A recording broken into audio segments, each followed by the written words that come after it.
Many wonder what it would be like to say yes to everything that comes their way.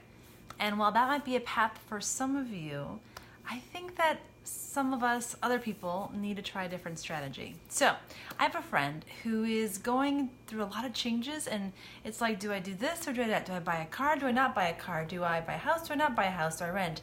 You know, when you have a lot of things coming your way, it's kind of hard to know how to make a decision. So I'm here to propose something else. Be a no until your yes surges.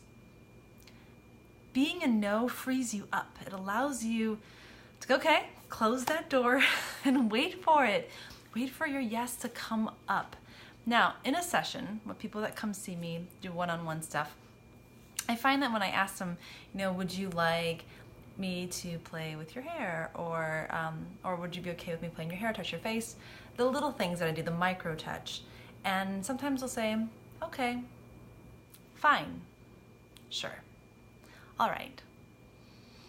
Those are like right away, like beep, beep, beep. I go, nope. And with friends, if I hear that, I'll be like, nope, taking back my request. I don't want that as my response, as a response. So in a session though, I'll stop and say, I need something a little bit stronger than that. I need a yes. I want a yes. And so then usually they'll like go, oh, well, yes, I do want that. I'm like, great. And so this is what affirmative consent is all about, right? But this is in platonic touch. Usually we hear about consent in sexual stuff and in media that talking a lot about, you know, misconduct and sexual abuse and all of that. But that's a whole other world. How about us bringing it to this, to the platonic touch world as well? So in a world that affirms silence and lack of resistance as being like a yes, which is not, we're here to change that. We're here to model new ways of exploring touch, right? Platonic touch in, and making sure we're in our yes in that. So let's go back to like where I began. So I'm saying here, be a no until you feel a yes. Or another way to think of it is until you feel good about something. Like wait till you feel good. And once you do feel good, go towards that thing. Even if it turns out to not be the best idea, guess what? You can change your mind at any time. That's what's great about all of this. You can be a no until you change your mind and be a yes. Yay, that's fantastic. You can be a no until you change to a yes to try something out because you're like, okay, I think I feel good. And then you can change your mind and say no again. What a concept. What a world that we can go from no to yes to no to yes, because we're still learning all this stuff out. We're still trying to figure out who we are. So what if you're like, oh, I never feel good, right? And I get that some of you may feel that way. So like the why question of like, why is it that I'm always falling into this?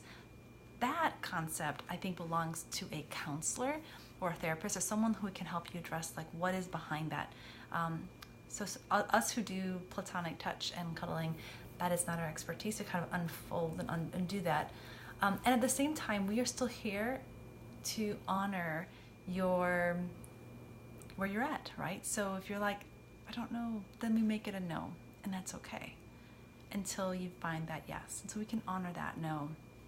Now, for those of you who are touch averse, who are like, I don't like touch, don't touch me, I don't even know why I'm watching this video because I'm not into this.